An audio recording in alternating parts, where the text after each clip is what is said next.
तुफान पाऊस पडायला आणि सगळे घरीच होते. मग घरीच असल्यामुळे त्यांना मस्त असे गरमागरम कांदा भजी करून खाऊ घातले होते आणि खूप भारी झाले होते. सगळ्यांनी वाह केली. तुम्ही सुद्धा या पद्धतीने एकदा नक्की करून बघा.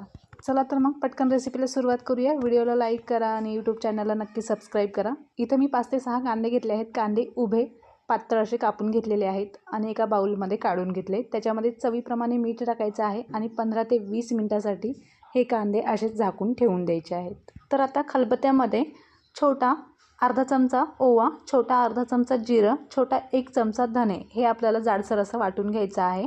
आपला मसाला तयार झालेला आहे. आता कांद्याला सुद्धा पाणी सुटलेलं आहे. त्याच्यामध्येच आपल्याला छोटा अर्धा चमचा लाल तिखट, कोथिंबीर, थोडीशी हळद टाकायची आहे आणि तयार केलेला मसाला टाकायचा आहे. पुन्हा आपल्याला हे व्यवस्थित मिक्स करून घ्यायचं आहे. मिक्स करून झालेलं आहे. याच्यामध्येच आपल्याला 2 छोटे चमचे तांदळाचे पीठ आणि 1 कप बेसन टाकायचं आहे. पुन्हा आपल्याला व्यवस्थित पाणी न टाकता व्यवस्थित मिक्स करून घ्यायचं आहे. आता भज्याचं बॅटर आपलं तयार झालेलं आहे. तेल पण छान गरम झालेलं आहे. गॅसची फ्लेम मीडियम ठेवायची आहे आणि मोठ्या मोठ्या आकाराचे कांदा भजी आपल्याला तेलात सोडायचे आहेत आणि चांगले सेट होऊ द्यायचे आहेत. एक साईड चांगली तळली की दुसरी साईड आपल्याला पलटून घ्यायची आहे आणि दुसरी साईडसुद्धा छान आपल्याला तळून घ्यायचे आहेत. मस्त असे खमंग कुरकुरीत कांदा भजी आपले तळून झालेले आहेत.